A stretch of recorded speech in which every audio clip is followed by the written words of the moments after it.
Every event from an outside perspective is unique. The behavioral signatures beneath them are ancient. When you study human history with honest neutrality, you are studying the one thing that does not change across time: how human beings respond to uncertainty, opportunity, and fear. This study is what we know as backtesting. A precise example of this concept through real-life event would be Paul Tudor Jones in 1987. His research director, Peter Borish, overlaid the 1929 pre-crash market trajectory onto the 1987 market and found what Jones later called a spooky similarity. Both periods showed parabolic run-ups driven by optimism over fundamentals. They positioned with put options on equity indexes. When Black Monday hit on October 19, 1987, the Dow dropped 22.61% in a single day. Tudor Investment tripled their money. Here is what matters about this story for every systematic trader. Jones did not predict the crash. He studied the historical pattern, recognized structural similarity, and prepared with guardrails. They were looking for structural rhyme across history, and they sized their positions to survive in case they were proven wrong. That is backtesting, operating at its highest level, a defined observation about recurring human behavior applied to a current market condition, measured against the historical record, and backed by position sizing that assumed the possibility of being incorrect. Here are the chapters. First, what backtesting is, why it works, and how it fails. Second, the mirror, one ancient astronomical quest and another in most recent times by Ray Dalio in Current Financial Market. Third, the protocol, a structured process for honest testing. My name is Ashim Nandi. I build decision system for uncertain conditions. Think in odds. Act with discipline. Chapter 1. What backtesting is, how it works, and how it fails. Backtesting is the practice of applying a defined set of trading rules to historical price data and observing what would have happened. You take a strategy with specific conditions: when to enter, when to exit, how to size the position. You apply those conditions to a historical data set as if you are living through it in real time, with no knowledge of what comes next. You record every trade, every win, every loss, every drawdown. The output is a measurement. How did this set of rules interact with this set of market conditions? From our expected value video, we established the formula: win rate times average win minus loss rate times average loss. A backtest is where you generate those numbers. It is where the theoretical becomes empirical. The backtest does not tell you the future. It tells you whether your rules have demonstrated under rigorous conditions that they capture something truly genuine. There is a deeper question beneath the mechanics, a question most backtesting education never reaches. Why would patterns from 50 years ago or 500 years ago carry any information about markets today? The instruments are different. The technology is different. The speed of information flow is incomparably different. The outer architecture has transformed completely across generations. The inner architecture remains. Fear still operates the same way it operated in the cotton pits of the 1800s. Euphoria still overextends in the same sequence it followed during the tulip mania of 1637. Collective human behavior follows structural patterns across time because the consciousness driving it operates on the same principles it always has. A backtest works because the record beneath the price data is a record of human response, and human response at the collective level holds constant across centuries, even as every surface condition transforms. The outer events are unique. The behavioral signature beneath them are ancient. That is why historical data still carries information. There is a concept in systematic trading called overfitting. Some traders call it curve fitting. It is the single most important thing to understand about how backtesting fails, because it is the failure that feels like success. Here is what it looks like from the inside. You design a strategy, you test it on historical data. The results are disappointing. So you add a filter. The results improve. You adjust a parameter. Further improvement. You add another condition. You tighten the stop. You keep adjusting until the equity curve is smooth, the drawdowns are small, and the returns are extraordinary. What has happened is that the strategy has memorized the specific noise of the particular data set instead of learning the behavioral pattern beneath it. Every data set contains two things: signal and noise. Signal is a recurring behavioral pattern, the structural tendency that persists across time because it is rooted in how consciousness responds to uncertainty. Noise is a random variation, the specific sequence of events that occurred once due to unique circumstances and will never repeat in the same configuration. Overfitting means the strategy has been shaped around the noise. In the backtest, this looks like exceptional performance. In live trading, it collapses because the noise it learned is gone.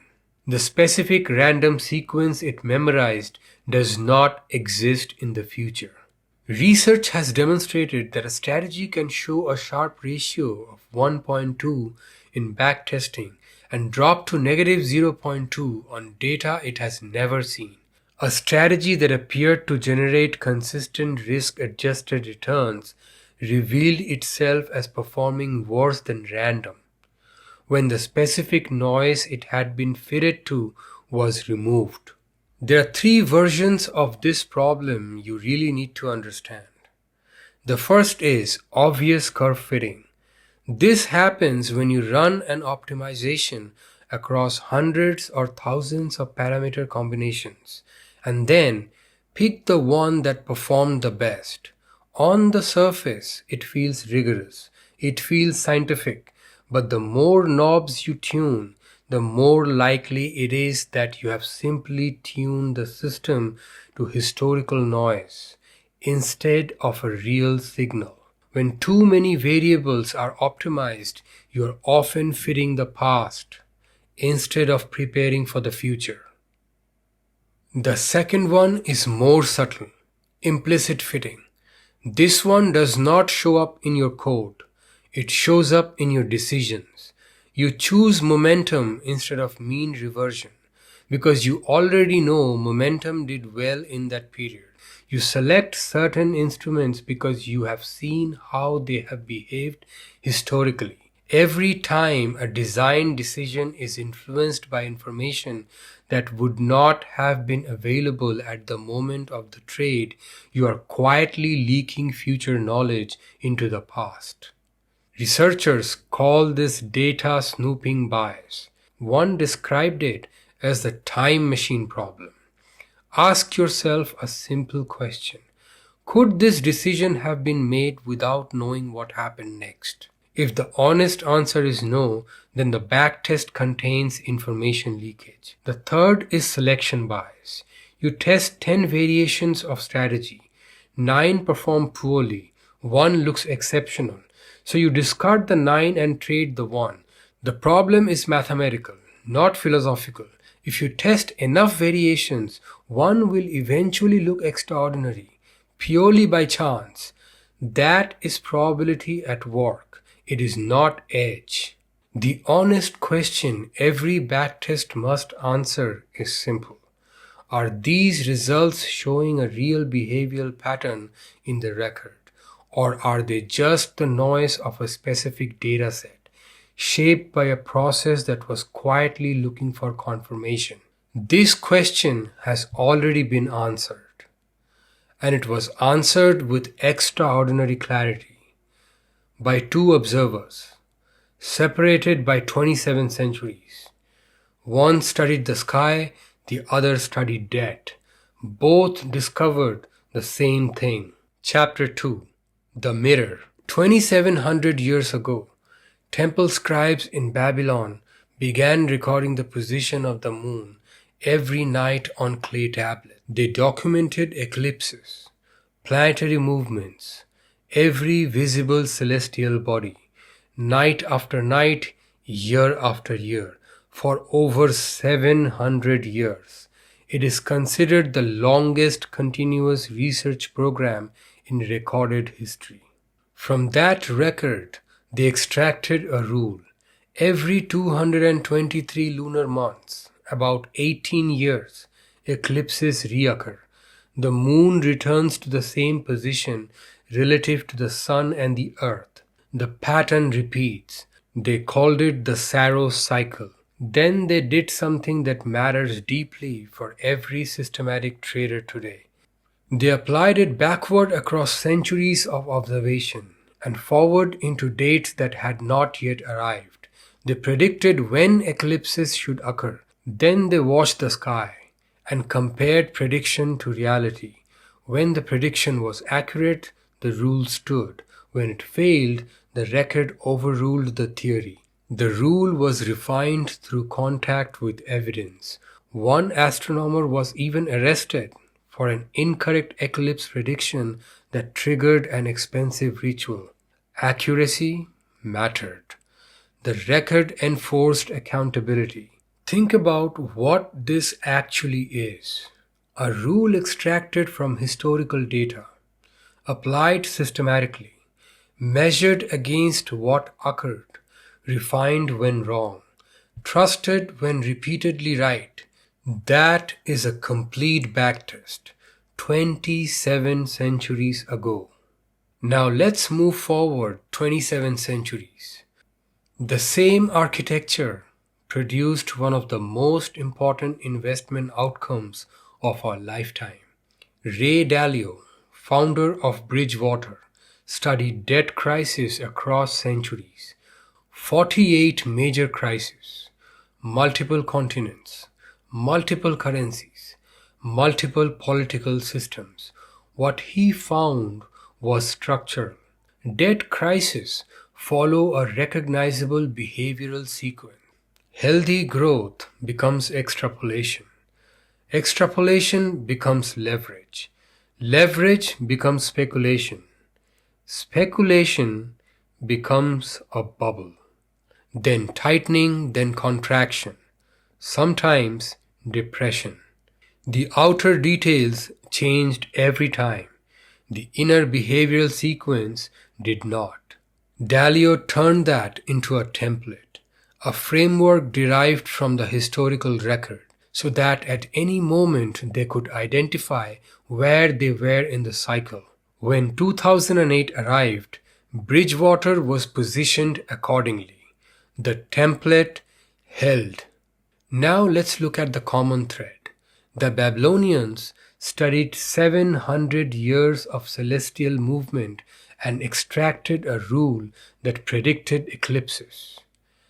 Dalio studied centuries of debt cycles and extracted a template that anticipated crisis. Both accumulated an honest historical record. Both observed recurring patterns. Both extracted rules. Both tested those rules against reality. Both held themselves accountable to the outcome. The surface environment transforms across time. The behavioral architecture beneath it persists. Chapter 3: The Protocol. Honest backtesting is structured. It requires discipline at every stage, and it requires active resistance to our natural desire for confirmation. The protocol has 5 components. First, define before you test. Write your complete strategy rules before you're looking at any data. Entry, exit, position sizing, parameters. Everything defined in advance. This addresses overfitting at the root. If rules are shaped after seeing outcomes, the time machine has already been used. Measurement must exist before observation. Second, separate your data. Divide it into in-sample and out-of-sample. Develop on one. Validate on the other. If performance collapses out of sample, the strategy learned the noise of the training period rather than the underlying pattern. Some practitioners reserve an additional holdout segment, data untouched until the very end, a final gate before live capital. Third, walk forward through time. Optimize on past data. Test on the next unseen segment. Record results. Shift forward. Repeat. This simulates reality. Parameters come from the past. Testing happens in the unknown. One strong backtest can be noise. Repeated out-of-sample consistency is signal. Fourth, stress the results. Run Monte Carlo simulations. Randomize trade order. See whether performance depends on sequence. Perform sensitivity analysis. Adjust parameters slightly. Robust systems tolerate variation. Fragile ones collapse. Test across markets. Behavioral edges tend to generalize. Data-specific artifacts do not. Fifth, measure what matters. Expected value per trade. After costs, after slippage, after realistic execution. Maximum drawdown. And whether your capital protocol survives it. Geometric growth rate. Expected return minus half the variance. Arithmetic profitability is not the same as compounding. Sample size matters. 30 trades reveal very little. 300 begin to establish structure. So here's a summary for you. Define before testing. Separate data. Walk forward. Stress results. Measure expected value, drawdown, geometric growth, and statistical significance. This is honest testing. This is risk 1, reward 3, and you are watching the First Principles of Trading series. We are building a complete systematic framework. If you want the full architecture, go through the playlist in order. Think in odds. Act with discipline. See you in the next one.